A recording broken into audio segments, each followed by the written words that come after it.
اظہر صاحب پوچھتے ہیں کہ آج کل جو ہیوی ڈپازٹ پر رہتے ہیں تو کیا وہ جائز ہے یا نہیں ہے؟ اچھا سوال ہے کہ ہیوی ڈپازٹ پر فلیٹ اور مکان یا کوئی بھی چیز لینا یہ جائز ہے یا نہیں؟ تو دیکھیے، پہلے میں آپ کو بتاؤں مارکیٹ میں کیا ہوتا ہے اور اس کے بارے میں بتاؤں گا، پھر اس کا الٹرنیٹ بتاؤں گا کہ مارکیٹ میں کیا ہوتا ہے کہ مجھے کوئی فلیٹ خریدنا ہے، یا یہ کہ میں فلیٹ کا مالک ہوں، میرے پاس کوئی آتا ہے کہ آپ کا فلیٹ، آپ کا مکان، آپ کی زمین، آپ کا گوڈاؤن جو بھی کچھ ہے وہ لینا ہے، تو میں اس سے یہ کہتا ہوں کہ ٹھیک ہے مجھے اتنے لاکھ روپیے چاہیے، یعنی ایک بڑی اماؤنٹ بتایا جاتا ہے، اور پھر جو ہے آپ کا جو کرایہ ہوگا وہ 100 روپے ہو جائے گا۔ تو اس طرح سے یہ طے کیا جاتا ہے۔ تو حقیقت اگر دیکھی جائے تو اس کا مطلب یہ ہوا، اچھا اور صحیح بات یہ بھی ہوتی ہے کہ مجھے پیسوں کی ضرورت ہوتی ہے، مالک مکان کو پیسوں کی ضرورت ہوتی ہے، تو ظاہر ہے کہ اس کا مطلب یہ ہوا کہ حقیقت میں میں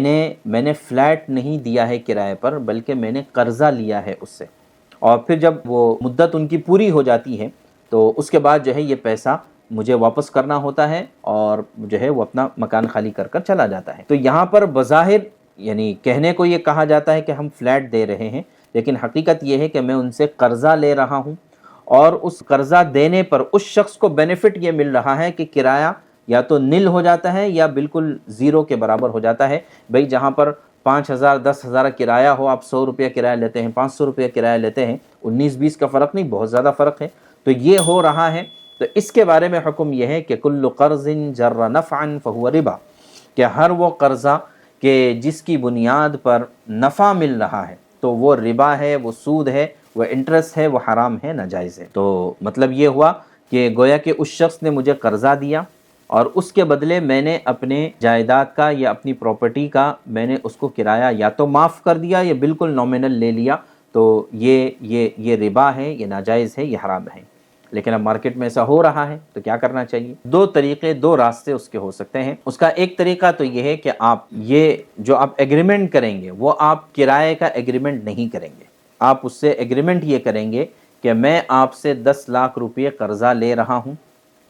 اور ظاہر ہے کہ جب بڑی اماؤنٹ جب قرضے پر لی جاتی ہے تو اس وقت میں کوئی چیز گروی رکھی جاتی ہے، رہن پر رکھی جاتی ہے، تو اس سے یہ کہیں گے کہ یہ 10 لاکھ روپے میں آپ سے لے رہا ہوں، اور اس کے بدلے میں یہ میری پراپرٹی ہے، مکان، دکان، گوڈاؤن جو بھی ہے، یہ میں گروی آپ کے پاس رکھ رہا ہوں، البتہ آپ کو اس مکان کے استعمال کرنے کی اجازت ہوگی۔ تو گویا کہ مکان گروی رکھا، رہن رکھا، اور اس کے استعمال کی اجازت دے دی، تو اب جب تک کہ وہ چاہے جو استعمال کر سکتا ہے، جب وہ اپنا معاملہ ختم کرنا چاہے تو مجھے چاہیے کہ وہ 10 لاکھ میں اس کو واپس کر لوں، اور اپنی گروی رکھی ہوئی چیز یعنی مکان میں اس کو واپس لے لوں۔ تو گویا کہ ایگریمنٹ جو ہوگا وہ کرائے کا نہیں ہوگا، ایگریمنٹ جو ہوگا وہ گروی رکھنے کا ایگریمنٹ ہوگا۔ ایک شکل یہ۔ دوسری شکل، اب اس میں بھی یہ ہوگا کہ میں نے جب پیسہ لیا ہے تو اس کو واپس لوٹانا ضروری ہوگا۔ دوسری شکل یہ ہو سکتی ہے کہ مثال کے طور پر کہ اگر مان لیجئے کہ وہ 5,000 یا 10,000 کا اس کا کرایہ بنتا ہے، تو سارا کرایہ جو ہے میں ایک ساتھ ادا کر دوں۔ مثال کے طور پر 5,000 اگر ہم پکڑتے ہیں تو ایک سال کا ہو جائے گا 60,000، اور مان لیجئے کہ 5 سال کا ہو جائے گا 3 لاکھ۔ تو اب جو ہے وہ 3 لاکھ چونکہ کرایہ بنتا ہے تو لہٰذا پورے 3 لاکھ میں ایک ساتھ لے لوں،